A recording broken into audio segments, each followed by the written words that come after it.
ਛੱਡ ਸ਼ੈਂਪੂ ਦੇ ਵਿੱਚ ਨਾ ਲਾ ਦਿੰਦੀ ਗਲੀ ਚ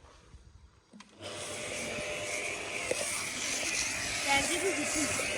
ਵਿੱਚ ਪਾਇਆ ਕਿ